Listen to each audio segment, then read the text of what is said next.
तो गाइस मैं आपके साथ आया हूँ यहाँ पर वीडियो लेकर class 10th real numbers chapter पहला है गाइस ये, ठीक है। Real numbers. तो सबसे पहले रियल नंबर्स पढ़ने के लिए मैं आपको बताना चाहूँगा सबसे इम्पॉर्टेंट चीज़ हमारा रैशनल नंबर। रैशनल नंबर क्या होते हैं? बहुत सारे बच्चों को पता भी होगा रैशनल नंबर क्या होते हैं, बट मैं आपको बताना चाहूँगा रैशनल नंबर को पहचानने की सिर्फ 3 क्वालिटीज़ होती हैं, फर्स्ट, सेकंड एंड थर्ड। बेटा फर्स्ट क्वालिटी ये होती है कि रैशनल नंबर हमेशा P अपॉन Q की फॉर्म में होता है। जैसा कि आप जानते हैं ये P अपॉन Q की फॉर्म का मतलब है ये फ्रैक्शन में होना चाहिए, फ्रैक्शन में। For example 3/8, 2/5। आप देख सकते हैं ये 3/8, ये 3/8 और ये 2/5 ये एक रैशनल नंबर है। क्यों? क्योंकि ये फ्रैक्शन की फॉर्म में है। देखिए P अपॉन Q की फॉर्म में, P अपॉन Q की फॉर्म में। दूसरा, P and Q should be integers, should be integers. इसका मतलब है कि हमारा ये P और हमारा ये Q ये दोनों के दोनों इंटीजर्स होने चाहिए बच्चों। यहाँ पर ध्यान देने वाली बात क्या है, बहुत सारे बच्चों को हमारे पता नहीं है कि इंटीजर्स होते क्या है। तो बेटा वो नंबर जो नंबर लाइन पे शो हो जाए, जो नंबर लाइन पे शो हो जाए उन्हें हम इंटीजर्स कहते हैं। तो आप देखिए जैसा कि मैंने आपको बताया था 3/8 हमारा फ्रैक्शन की फॉर्म में P अपॉन Q। P की जगह पर आ रहा है 3 और Q की जगह पर आ रहा है 8। और आप जानते हो ये दोनों के दोनों इंटीजर्स है, क्योंकि इंटीजर्स मतलब नंबर लाइन पे हमारा 3 भी दिखता है और नंबर लाइन पे हमारा 8 भी रिप्रेजेंट हो जाता है आसानी से, ठीक है। चलिए ये दोनों इंटीजर्स होने चाहिए और Q is not equal to 0, ठीक है। तीसरी क्वालिटी ये है हमारा जो Q है, माने कि जो नीचे DR है, हमारा जो फ्रैक्शन में नीचे वाला नंबर होता है ना DR डेनोमिनेटर, बेटा ये 0 के बराबर कभी नहीं होना चाहिए। आप देख सकते हो इसमें यहाँ पर डेनोमिनेटर हमारा 8 है और ये 8 जो है वो 0 के बराबर नहीं है। और आप साथ वाले में देख सकते हैं 2/5, इसमें हमारा जो DR है मतलब Q की प्लेस पे हमारा 5 है और ये हमारा 0 के बराबर नहीं है। जैसा कि हम जानते हैं हमारे पास रैशनल नंबर की हमारे पास 3 क्वालिटीज़ होती हैं और ये तीनों क्वालिटीज़ मैं आपको बता चुका हूँ। चलिए अब मैं आपको एग्जाम्पल लेकर दिखाता हूँ। फॉर एग्जाम्पल मैं आपको दिखाता हूँ, जैसे कि मुझे लग रहा है ये 3/7, 2/0 और जैसा कि आप वो देख लो 5/4, ठीक है।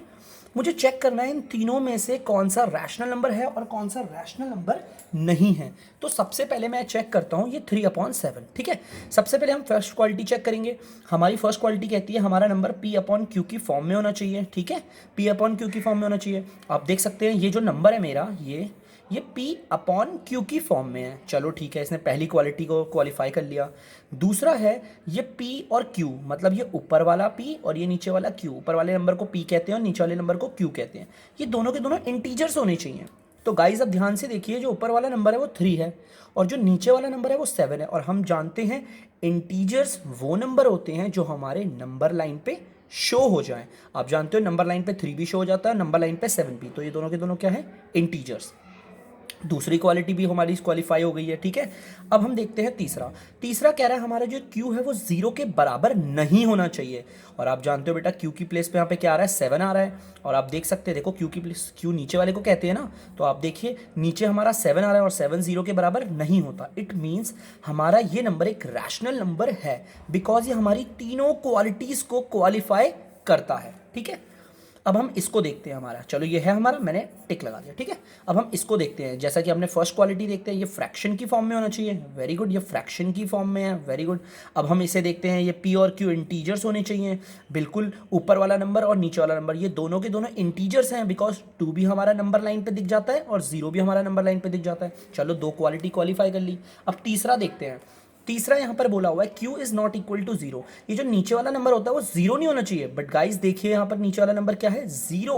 इट मीन्स ये तीसरी क्वालिटी को डिनाई कर रहा है, तीसरी क्वालिटी को डिनाई कर रहा है। तो ये हमारा रैशनल नंबर नहीं है।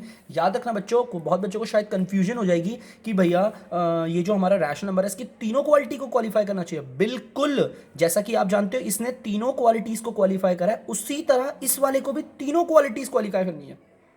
अगर कोई दो क्वालिटीज़ को क्वालिफाई करता है और तीसरी को नहीं, तो इसका मतलब ये रैशनल नंबर नहीं है। और अब तो आप साफ आसानी से बता सकते हैं कि ये रैशनल नंबर है या नहीं है। देखिए, चेक करते हैं। सबसे पहला ये P अपॉन Q की फॉर्म में है, आप देख सकते हैं, ठीक है।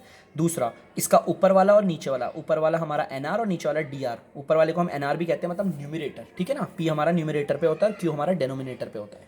तो हमारा ये ऊपर वाला नंबर और नीचे वाला नंबर दोनों के दोनों इंटीजर्स हैं। क्यों? ये भी इजीली नंबर लाइन पे दिख जाता है और ये भी इजीली नंबर लाइन पे दिख जाता है। उसके बाद तीसरी क्वालिटी है कि हमारा नीचे वाला Q जो है वो 0 के बराबर नहीं होना चाहिए। तो आप देख सकते हो नीचे वाला 0 के बराबर नहीं है, तो ये भी एक इंटीजर है। ठीक है गाइस, चलिए अब मैं आपको रैशनल नंबर को पहचानने का तरीका आपको पता चल गया। अब इसके डेसिमल एक्सपेंशंस क्या होते हैं, चलिए चेक करते हैं डेसिमल एक्सपेंशन। अच्छा, बच्चों को पता होगा, वैसे 10th क्लास के आप बच्चे हो, मुझे बताने की जरूरत भी नहीं होनी चाहिए कि आपको डेसिमल एक्सपेंशन होते क्या है। डेसिमल एक्सपेंशन होते क्या है? तो गाइस, डेसिमल एक्सपेंशन इनके होते हैं 2 टाइप के। कितने होते हैं गाइस? 2 टाइप्स के होते हैं इनके डेसिमल एक्सपेंशन। पहला होता है इनका टर्मिनेटिंग गाइस, और दूसरा होता है नॉन टर्मिनेटिंग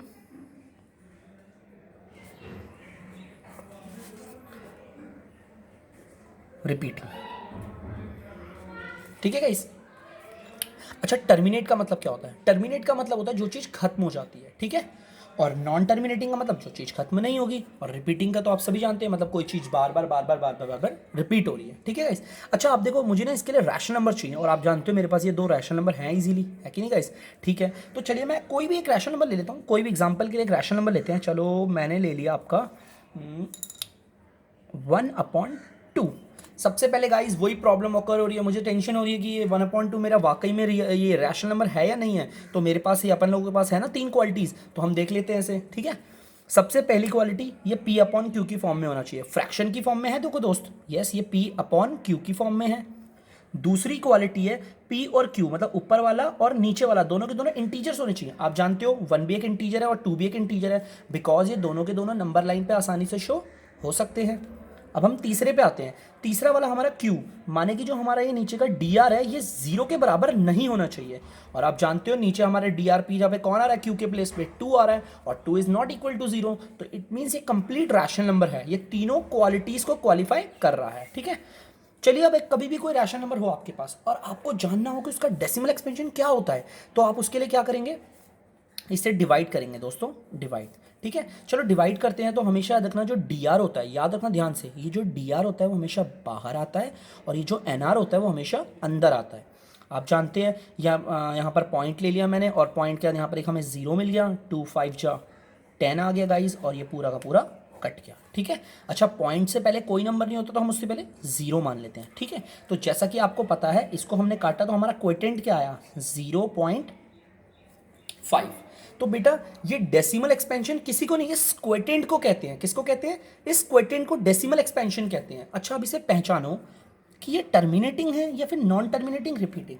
देखो, टर्मिनेट का मतलब ये खत्म हो जाता है। देखो, आप जानते हो इसका एंड है। जब मैंने 2 को 1 से डिवाइड करा तो आपने देखा यहाँ पर एंड आ गया। देखो, मेरा एक नंबर खत्म हो रहा है, यहाँ पे 5 मेरा एंड है, इसके बाद कोई नंबर नहीं आ रहा। तो ऐसों को हम कहते हैं टर्मिनेटिंग। माने कि ये 1/2 जो रैशनल नंबर है, इसका डेसिमल एक्सपेंशन क्या है? टर्मिनेटिंग या नॉन टर्मिनेटिंग रिपीटिंग? गाइस, ये हमारा टर्मिनेटिंग है, क्योंकि ये हमारा खत्म हो जाता है, ठीक है। चलिए, अब हम यहाँ पर ले लेते हैं, एक काम करते हैं गाइस, हम यहाँ पर एक रैशनल नंबर लेते हैं, जैसे 1/3। यू नो वेरी वेल, आपको पता है तीनों क्वालिटीज़ को क्वालिफाई कर रहा है। सबसे पहली ये फ्रैक्शन में है, P अपॉन Q की फॉर्म में, आप देख सकते हैं P अपॉन Q की फॉर्म में है। दूसरा, इसका ऊपर वाला नंबर 1 और नीचे वाला नंबर 3, ये दोनों के दोनों इंटीजर्स हैं। वेरी गुड, ये दोनों नंबर लाइन पे शो हो जाते हैं। तीसरा, ये जो नीचे वाला है हमारा 3, ये 0 के बराबर नहीं होना चाहिए, और आप देखते हो 3 इज नॉट इक्वल टू 0, तो ये हमारा एक रैशनल नंबर है। चलो, अब चेक करते हैं हम इसका डेसिमल एक्सपेंशन। तो इसका डेसिमल एक्सपेंशन करने के लिए पता है आपको, DR वाले को बाहर रखते हैं, NR वाले को अंदर रखते हैं। पॉइंट लग के एक 0 आया, 3 3 जा 9। फिर पॉइंट की खासियत होती है, एक फ्री की 0 मिलती है, 3 3 जा 9। फिर 1 आया, फिर एक फ्री की 0, 3 3 जा 9। फिर 1 आया, फ्री की 0, 3 3 जा 9। चलता रहेगा ये तो गाइस, चलता रहेगा, ठीक है। तो हम यहाँ पे देखो, पॉइंट से पहले कुछ नहीं है तो 0 लगा देंगे, और यहाँ पे हम लगा रहे हैं ये डैश डैश डैश। इस डैश का मतलब होता है ये नंबर कभी ख़त्म नहीं होगा, ये नंबर चलता ही रहेगा। तो अब मैं इसका देखो कैसे लिखूंगा, देखो इसका क्वोटिएंट मैंने आपको बताया था ना, ये डेसिमल एक्सपेंशन कुछ नहीं होता, ये क्वोटिएंट को कहते हैं। जो क्वोटिएंट होता है ना हमारा, इधर कुछ लोग इधर भी लिखते हैं, ये क्वोटिएंट, इसी को कहते हैं डेसिमल एक्सपेंशन। इसी को देखकर हम पहचानते हैं कि डेसिमल एक्सपेंशन है किस टाइप का, इस टाइप का है या फिर हमारा इस टाइप का है, ठीक है। तो देखो मैंने इसे उतारा 0.33, ऐसी 2 बार भी लिख दो कोई बात नहीं, यहाँ पे डैश डैश डैश कर दिया। इसका मतलब ये है मेरा ये जो 3 नंबर है बार बार रिपीट हो रहा है, और रिपीट भी क्या होता है, इन्फिनिटी तक हो रहा है। तो आप पहचान गए होगे ये नॉन टर्मिनेटिंग है, ये कभी खत्म नहीं होगा। आप इस डिवाइड को कंटिन्यू रखोगे तो ये दुनिया खत्म हो जाएगी, बट ये तब भी खत्म ना होने का, ठीक है। लेकिन गाइज आप पहचान गए नॉन टर्मिनेटिंग है, खत्म नहीं होगा, और रिपीटिंग है, एक नंबर बार बार रिपीट हो रहा है। लेकिन हम इसे ऐसे नहीं लिखते, हम इसे लिखने का एक तरीका होता है। सबसे पहले हम पॉइंट से पहले वाले नंबर को उतार देते हैं 0, पॉइंट के बाद जो नंबर रिपीट हो रहा है उसे एक बार लिखा जाता है। जैसे देखो मैंने 0 पॉइंट लिख दिया और मैंने जो नंबर रिपीट हो रहा है उसे एक बार लिख दिया। आप जानते हो यहाँ पे जो नंबर रिपीट हो रहा है वो क्या है हमारा 3, ठीक है गाइस, 3 है। तो जो नंबर रिपीट हो रहा है उसके ऊपर हम बार लगा देते हैं, इसे कहते हैं बार। तो इसे मैं बोलूँगा 0.3 बार, ठीक है गाइस। तो मैं एक बार आपको बता देता हूँ कि याद रखना कि रैशनल नंबर हमारे, आपकी क्वालिटीज आपको पता है रैशनल नंबर की 3, आप कोई से भी रैशनल नंबर बना लीजिए और उनको डिवाइड करके उनका डेसिमल एक्सपेंशन जानिए, ठीक है ना। जब आप उनके डेसिमल एक्सपेंशन, और डेसिमल एक्सपेंशन किससे पता चलता है, हमारे क्वोटिएंट से। देखो यहाँ पर भी क्वोटिएंट से पता चला टर्मिनेटिंग है, खत्म हो रहा है, और यहाँ पर भी हमारे क्वोटिएंट से पता चला कि ये नॉन टर्मिनेटिंग, खत्म तो हो नहीं रहा और रिपीट भी कर रहा है, ठीक है गाइस। तो ये चीज़ हमें कैसे पता चलता है, क्वोटिएंट से। तो जब भी आप रैशनल नंबर लेंगे और उन्हें डिवाइड करेंगे तो याद रखिएगा रैशनल नंबर को डिवाइड करने पर हमारे डेसिमल एक्सपेंशन ओनली 2 टाइप्स के होते हैं। The first is terminating and the another one is non-terminating repeating, और आप इन दोनों का एग्जांपल देख चुके हैं आसानी से, ठीक है गाइस। चलिए अब मैं आपको बताने जा रहा हूं यहाँ हमारी एक्सेस चैप्टर 1 का सबसे पहली थ्योरम 1.1, जो आपके उसमें बुक में होगा, यूक्लिड डिवीजन लेमा। बेटा यूक्लिड डिवीजन लेमा आपने बुक में पढ़ा होगा, आप बुक में देखिए, मैं एनसीईआरटी पढ़ा रहा हूँ आपको, ठीक है ना, क्लास 10th है आपकी। यूक्लिड डिवीजन लेमा में आपने देखा होगा थ्योरम में, इसमें ऐसा लिखा होगा कि a is equal to B Q plus R. आपने देखा होगा बेटा, ये कुछ नहीं है, याद रखना, मैं आपको एक स्टार्टिंग में बता रहा हूँ। यूक्लिड डिवीजन लेमा एक इक्वेशन को कहते हैं। क्या होती है, इक्वेशन होती है। You can see here there, देखो यहाँ पर a है इज इक्वल है बी क्यू प्लस आर है। इक्वेशन का मतलब क्या होता है, जहां पर इक्वल का साइन लग जाए। इसका मतलब होता है ये उल्टे हाथ वाला हमारा a और हमारे राइट हैंड में बी क्यू प्लस आर, ये और ये कंप्लीट, ये दोनों आपस में क्या होंगे, इक्वल होंगे, ठीक है। चलिए ये चीज़ हमें क्लियर हो गई है। बट अभी ये होती क्या है इक्वेशन, बेटा जब भी हम डिवाइड को, आप डिवाइड करते हैं ना, जब भी हम डिवाइड को इक्वेशन के जरिए दिखाएं तो उसे हम यूक्लिड डिवीजन लेमा कहते हैं। चलिए हम एक काम करते हैं, सिंपल सा हम एक काम कर लेते हैं, हम एक ही एग्जांपल से 2-3 चीज़ें कर लेते हैं गाइस, वो बहुत अच्छा रहेगा, ठीक है। चलिए ये मैं बताता हूँ आपको, ए किसे कहते हैं। ए हमारा होता है डिविडेंड, डिविडेंड मतलब जो कटता है, ठीक है बेटा। बी होता है हमारा डिवाइजर, डिवाइजर आपका मतलब काटने वाला, और क्यू मतलब कोटेंट, और आर मतलब रिमाइंडर, ठीक है। चलिए एक काम करते हैं, let take a example, we should take a rational number, ठीक है। चलिए मैं एक रैशनल नंबर ले लेता हूँ, रैशनल नंबर ले लेते हैं, मैंने 2/5 ले लिया। गाइस चेक करते हैं रैशनल नंबर है कि नहीं। आपको मैंने पीछे वाले पेज पे बताया था रैशनल नंबर की 3 क्वालिटीज़ होती हैं, आप चाहो तो अपनी कॉपीज़ में नोट डाउन करा तो आप देख भी सकते हैं। सबसे पहली क्वालिटी ये p/q की फॉर्म में होना चाहिए, मतलब फ्रैक्शन में होना चाहिए, आप देख सकते हैं फ्रैक्शन में है। दूसरी क्वालिटी क्या है कि इसका ऊपर वाला नंबर और नीचे वाला नंबर दोनों इंटीजर्स होने चाहिए, और आप देखिए गाइज ऊपर नंबर आ रहा है 2 और नीचे वाला नंबर है 5, और ये दोनों के दोनों इंटीजर्स हैं, बिकॉज इंटीजर्स हमारे नंबर लाइन पे शो वाले नंबर होते हैं, और 2b और 5 दोनों हमारे नंबर लाइन पे इजीली रिप्रेजेंट हो जाते हैं, ठीक है गाइस। अब तीसरी क्वालिटी इसकी ये है कि जो हमारा नीचे वाला dr वाला नंबर है वो हमारा 0 के बराबर नहीं होना चाहिए, और आप जानते हो 5 इज नॉट इक्वल टू 0, तो ये तीनों क्वालिटीज़ को क्वालिफाई कर रहा है और एक रैशनल नंबर है, ठीक है। तो चलिए अब हम एक काम करते हैं, हम इसको डिवाइड करते हैं। डिवाइड करने से देखिए हमें कोटेंट पता चलेगा, और यू नो दैट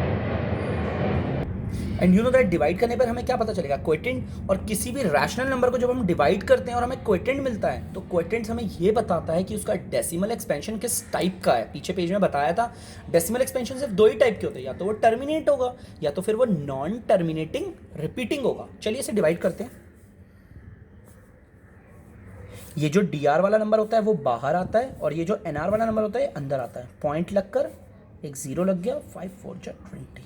अरे पॉइंट से पहले कुछ नहीं, 0, ये तो खत्म हो गया। ये यू कैन सी दैट यहाँ 0 ले लो, कोई बात नहीं, ठीक है ना, ये तो खत्म हो गया देखो, है ना। तो मैं इसका डेसिमल एक्सपेंशन इसके सामने लिख देता हूँ 0.4। अब गाइज आप बताओ ये टर्मिनेटिंग है या फिर नॉन टर्मिनेटिंग रिपीटिंग है। टर्मिनेटिंग का मतलब खत्म हो गया, और नॉन टर्मिनेटिंग रिपीटिंग का मतलब खत्म भी नहीं हुआ, और यहाँ पर कोई नंबर बार बार रिपीट हो रहा है, तो guys you know that it is a terminating. ठीक है, देखिए एक एग्जांपल से हमने दो चीज़ें सीख ली, एक तो डेसिमल एक्सपेंशन के बारे में जान लिया। अब इस डिवाइड को देखिए गाइज, ध्यान से इस डिवाइड को देखिए, मैं सर्कल कर रहा हूँ इसे, ये डिवाइड करके दिखा रखा है। अब मैं इसे इक्वेशन की फॉर्म में लिखूंगा, ठीक है। उसके लिए सबसे पहले मैंने क्या करूंगा, सबसे पहले मैं दोबारा यूक्लिड डिवीजन लेमा की इक्वेशन उतारूंगा, a is equal to B Q plus r. ठीक है गाइस, ए मैंने आपको बताया था डिविडेंड को कहते हैं जो कटता है, बेटा डिविडेंड ये होता है, ये जो अंदर वाला होता है ना, इसे डिविडेंड कहते हैं। तो देखो एक ही जगह पे लिख दिया मैंने 20, इक्वल के नीचे इक्वल आ गया। अच्छा बी क्या होता है बेटा, आप यहाँ देख सकते हैं बी डिवाइजर को कहते हैं जो काटता है, और आप यहाँ देख सकते हैं डिवाइजर हमारा क्या है 5। और आप तो देखिए दो वेरिएबल के बीच में आपको कोई साइन नहीं दिख रहा, इसका मतलब होता है जब भी दो वेरिएबल्स के बीच में कोई साइन ना हो, इट मीन्स वो मल्टीप्लाई हो रहे हैं। तो आपको पता है बी हमारा क्या है डिवाइजर, और क्यू माने quotient, here you can C quotient is 0.4। तो हम 5 को मल्टीप्लाई करेंगे 0.4 से, देखो बी मल्टीप्लाई है, कुछ नहीं है तो मल्टीप्लाई का साइन है, और क्वोटिएंट ये रहा। अब प्लस की जगह पर प्लस आ गया। अब रिमाइंडर की बारी, आप देख सकते हैं रिमाइंडर यहाँ पर क्या है, रिमाइंडर नीचे वाले को कहते हैं, और रिमाइंडर इज 0। ठीक है गाइस, अगर आप इसे सॉल्व करेंगे ना, तो मैं आपको बताता हूँ आंसर इसका इजीली 20 ही आएगा। ठीक है, आप कर सकते हैं। अच्छा ये ना 20 नहीं है, सॉरी, ये 2 था एक्चुअली, देखो ये 2 था, ये मुझसे गलती हो गई थी, सॉरी, मैंने उसे 20 समझ लिया, सॉरी फॉर दिस। ठीक है ना, तो जब आप इसे सॉल्व करोगे तो क्या आएगा, अच्छा 2। अच्छा अब बहुत बच्चों को प्रॉब्लम होती है इसमें कि भैया इसे कैसे सॉल्व करेंगे। कुछ लोग क्या करते हैं, इन दो नंबर्स को पहले ऐड, यहाँ तो अभी 0 है फिलहाल, यहाँ पर अगर कोई नंबर होता है तो कुछ लोग क्या करते हैं इन्हें ऐड कर देते हैं, बाद में मल्टीप्लाई। तो ये प्रॉब्लम बहुत बार ऑकर होती है बच्चों में। वैसे तो आप बड़ी क्लासेस के बच्चे हैं, आप लोगों को पता होगा, बट फिर भी मैं आपको एक बार याद दिलाता हूँ जिन बच्चों को ना पता हो, कि गाइस कभी भी हम सिंप्लीफिकेशन कर रहे हो, माने कि अगर हम कोई ऐसे क्वेश्चन कर रहे हो जिसमें मल्टीप्लाई भी हो रहा हो, डिवाइड भी हो रहा हो, एडिशन भी हो, सब्ट्रैक्शन भी हो, तो उसमें हम हमेशा डीमैथ्स का रूल लगाते हैं, डी मैथ्स का रूल लगाते हैं। बेटा डी मैथ्स क्या होता है, डी मैथ्स कहता है पहले हमें डिवाइड करना है, अगर डिवाइड का क्वेश्चन है तो डिवाइड करना है, अदरवाइज हमें मल्टीप्लाई करना है, उसके बाद हमें एडिशन करना है, उसके बाद सब्ट्रैक्शन। ठीक है, यहाँ पर हमें कहीं भी डिवाइड नहीं दिख रहा, बट यहाँ पे देखो आप ये मल्टीप्लाई हो रहे हैं गाइस। ठीक है, तो हम सबसे पहले इन्हें मल्टीप्लाई करेंगे। अच्छा पॉइंट्स वाले मल्टीप्लाई आपको आते होंगे, और जिनको नहीं आते तो मैं बताता हूँ। मल्टीप्लाई करते हुए आप पॉइंट को भूल जाओ। देखिए आपको एक डेमो देता हूँ पॉइंट को भूलने का, देखिए ध्यान से, डेमो है ये, देखिए ये 5 है, आप देख सकते हैं 5 की जगह पे 5 उतार दिया, मल्टीप्लाई की जगह पे मल्टीप्लाई। मैं अगर पॉइंट को भूल जाऊं तो इट इज 0.4। ठीक है, ये 0.4 है। ठीक है, तो आप देख सकते हैं, और एज इट इज मैंने सारे नंबर उतार दिए। तो पहले मैं मल्टीप्लाई करूंगा, आप जानते हैं इधर वाले 0 की कभी कोई वैल्यू नहीं होती, ये हमारा। ठीक है गाइस, तो आप देख सकते हैं, देखो मैंने 2 के नीचे 2 उतार दिया। अच्छा मैं इसे मल्टीप्लाई करूंगा, तो आपको पता है ये मैं इसको करूँ, ये तो 4 ही है, आपको पता है इधर के 0 की कोई वैल्यू नहीं है, तो 5 4 जा 20 आ गया। ठीक है, और इधर 0 की कोई वैल्यू नहीं, तो 0 गया तो उसका साइन भी चला गया। ये भी याद रखना, किसी भी नंबर का साइन उसके लेफ्ट साइड होता है। ठीक है, देखिए यहाँ पे प्लस का है, नंबर चला गया तो साइन भी, क्योंकि 0 की कोई वैल्यू नहीं, तो देखो मैंने इसे हटा दिया, ठीक है, ये बचा। अब आंसर आ गया हमारा 20। अब हम रिमेंबर करेंगे पॉइंट को ऊपर देखकर, पॉइंट इसमें तो कोई पॉइंट नहीं है, इस वाले नंबर में हमारे कितने डिजिट्स के बाद पॉइंट है। कुछ लोग डिजिट्स यहाँ से गिनते हैं, बेटा नहीं, डिजिट्स को यहाँ से गिना जाता है। यहाँ पर देखो एक नंबर के बाद पॉइंट आ रहा है, हम यहाँ पर भी एक नंबर के बाद पॉइंट लगा देंगे। और आप लोग जानते हैं पॉइंट के बाद अगर 0 हो सिर्फ तो उसकी कोई वैल्यू नहीं होती, तो पॉइंट भी हट जाता है, 0 भी। Here is answer 2। ठीक है, तो देखिए मैंने बता दिया आपको, ये यूक्लिड डिवीजन लेमा कुछ नहीं है बच्चों। यूक्लिड डिवीजन लेमा हमारे डिवाइड को इक्वेशन की फॉर्म में रखने का एक तरीका होता है, सिंपल। ठीक है, ये चीज याद रखना, यूक्लिड डिवीजन लेमा की equation a is equal to B Q plus R. आप जानते हो a is dividend, b is divisor. a dividend का मतलब कटने वाला, और b मतलब डिवाइजर काटने वाला, q मतलब क्वोटिएंट, और r मतलब रिमाइंडर। रिमाइंडर के बारे में आपको मैं एक और चीज बताना चाहूंगा गाइस इसी में, कि ये जो रिमाइंडर होता है ना, याद रखना, ये रिमाइंडर जो होता है वो या तो 0 के बराबर होता है। ठीक है, रिमाइंडर जो होता है वो या तो 0 के बराबर होगा, और या फिर रिमाइंडर हमेशा छोटा होगा। रिमाइंडर हमेशा छोटा होगा हमारे b से। b मतलब पता है ना आपको क्या है, डिवाइजर से। चलो आप एक बार यहां देख लेते हैं, आपको पता ही है क्या, आपका ये आपका रिमाइंडर है, मैंने आपको बोला था रिमाइंडर या तो 0 होगा, आप देख सकते हैं रिमाइंडर 0 है, और अगर रिमाइंडर 0 ना हो तो हमारा ये b, इसे कहते हैं b डिवाइजर। ठीक है ना, हमारे इस b से छोटा होगा, मतलब अगर यहाँ पर 0 नहीं आता तो शायद 1 आ जाता, 2 आ जाता, 3 आ जाता, 4 आ जाता, बट 5 नहीं आता। ये हमेशा इससे छोटा ही आएगा। आप हमेशा डिवाइड करके देख लेना। अभी आप खुद भी कॉपी लेके साथ में वीडियो को पॉज करके आप चेक करके देख सकते हैं। अगर आपको ऐसा लगता है कि नहीं ऐसा होता है तो you can comment me also, ठीक है। तो ये थ्योरम हमें पता करनी है। ये थ्योरम मैंने आपको पढ़ानी थी, जो मैंने आपको पढ़ा दी, यूक्लिड डिवीजन लेमा, जिसका मतलब है डिवाइड को इक्वेशन की फॉर्म में दिखाने का एक तरीका, ठीक है गाइस। चलिए अब मैं अब आगे बढ़ता हूँ, ठीक है। चलिए गाइस अब हम आगे बढ़ते हैं। अब आपकी एक और चीज़ है, मेन चीज़, यूक्लिड डिवीजन एल्गोरिथम।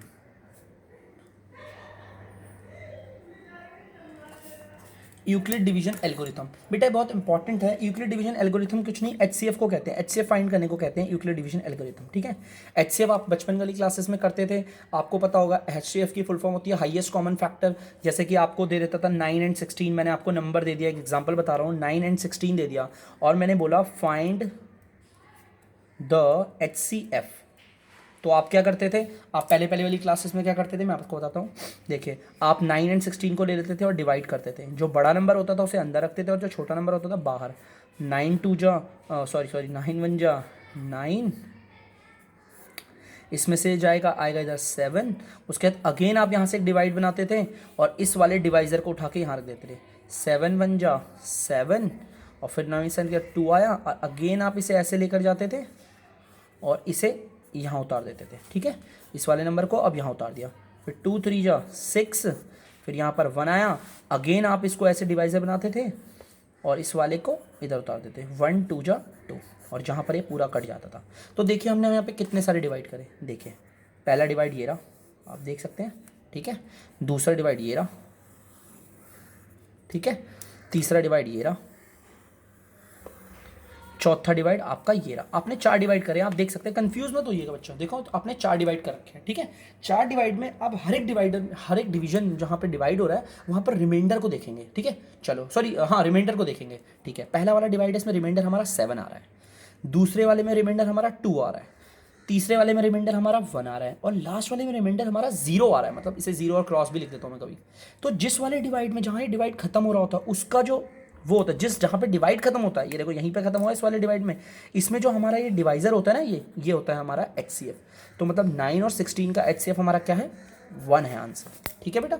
अब मैं आपको, ये तो देखो नॉर्मल सा तरीका था, अब मैं आपको यही एक तरीका करके दिखाऊंगा जिससे आप बड़ी बड़ी क्लासेस के क्वेश्चंस करोगे। मतलब कि जब भी आपको यूक्लिड डिवीजन एल्गोरिथम का इस्तेमाल करके एचसीएफ फाइंड करने को बोले तो आप कैसे करोगे। ये तो नॉर्मल एचसीएफ फाइंड था।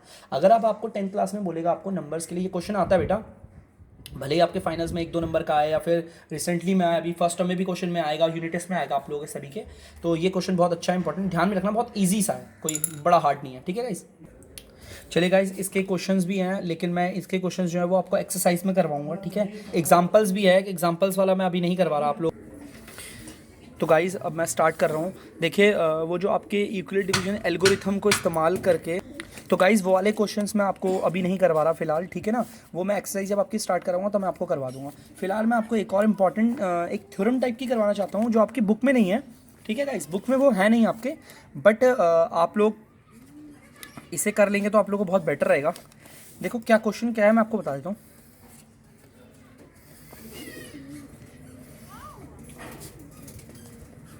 एवरी पॉजिटिव इंटीजर वो हमेशा किसकी फॉर्म में होते हैं, 2q। और एवरी पॉजिटिव ऑड इंटीजर होते हैं 2q + 1। अच्छा मैं यहाँ पे एक चीज़ भूल गया, एवरी पॉजिटिव इवन इंटीजर्स, ठीक है। जितने भी हमारे पॉजिटिव इवन इंटीजर्स होते हैं वो हमेशा 2q की फॉर्म में होते हैं, और जितने भी हमारे पॉजिटिव ऑड इंटीजर्स होते हैं वो हमारे 2q + 1 की फॉर्म में होते हैं। ये मैं आपको भी प्रूफ भी करना सिखाऊंगा, ताकि आप लोग जैसे अपने 9th क्लास में करी थी ना थ्योरम्स प्रूफ करना, वैसे आपको ये आना चाहिए, आपके बहुत ज़्यादा ज़रूरी है। कुछ क्वेश्चंस आते हैं बच्चे उसमें कॉम्प्लिकेशन से फंस जाते हैं, लेकिन इन क्वेश्चंस को करने के बाद आप कॉम्प्लिकेशन में बिल्कुल भी नहीं आएंगे। बहुत ध्यान से देखिएगा बेटा, इसे प्रूफ करने के लिए हमें यूक्लिड डिवीजन लेमा का इस्तेमाल करना पड़ता है, ठीक है। सबसे पहले देखिए, let A be a positive integer. सबसे पहले मैंने ए को एक पॉजिटिव इंटीजर मान लिया है। आपको जैसे मैंने बताया कि मुझे यूक्लिड डिवीजन लेमा चाहिए, और आपको पता है यूक्लिड डिवीजन लेमा की ये जो इक्वेशन होती है a is equal to B Q plus r होती है। मुझे ए चाहिए, बी चाहिए। आपको पता है ए और बी ज़्यादा इंपॉर्टेंट है, क्योंकि इन्हें मैं डिवाइड करता हूँ तो क्वोटिएंट और रिमाइंडर अपने आप मिल जाते हैं मुझे, ठीक है।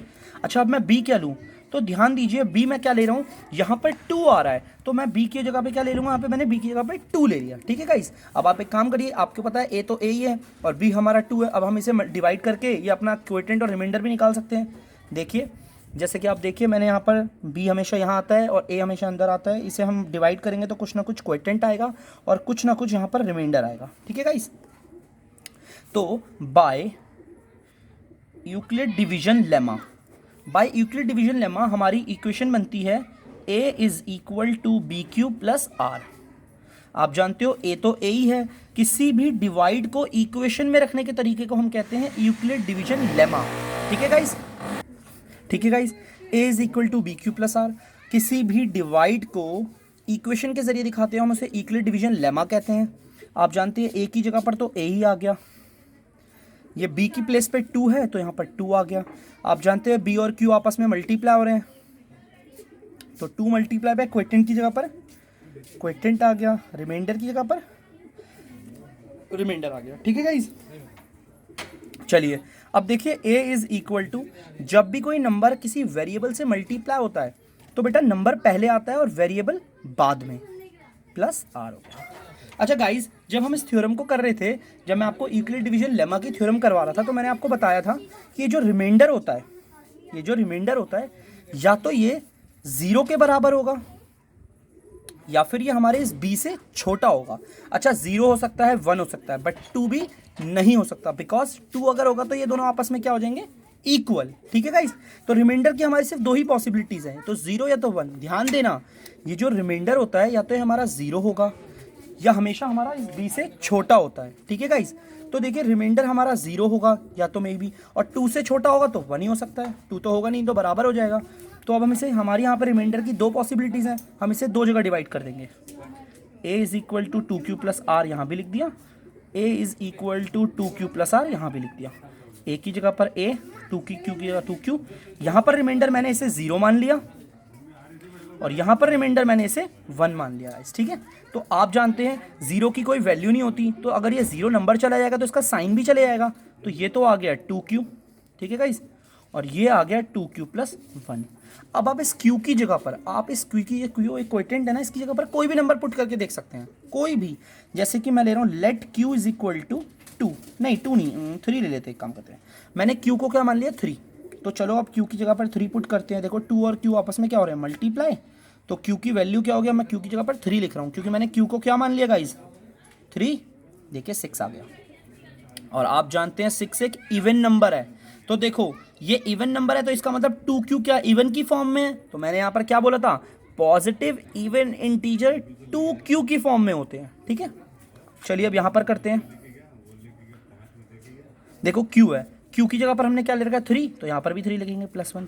दोबारा अगेन वही प्रॉब्लम क्रिएट हो रही है, पहले हम मल्टीप्लाई करें या ऐड करें, जैसे भी जानते हो मैंने आपको डीमैथ्स बताया था, तो डीमैथ्स के अकॉर्डिंग पहले हम इन्हें मल्टीप्लाई करेंगे, तो इसे सॉल्व करेंगे, आंसर आ गया 7, ठीक है गाइस। और आप देखिए 7 एक ऑड इंटीजर है, तो इसका मतलब ये फॉर्म भी किसकी है, ऑड इंटीजर की है। तो मैंने आपको बताया था एक पॉजिटिव ऑड इंटीजर क्या होता है, 2q प्लस 1 की फॉर्म में होता है, एक पॉजिटिव इवन इंटीजर 2q की फॉर्म में होता है। आप इसका स्क्रीनशॉट भी ले सकते हैं गाइस, और इसे वीडियो को पॉज करके भी आप इसे देख सकते हैं, ठीक है।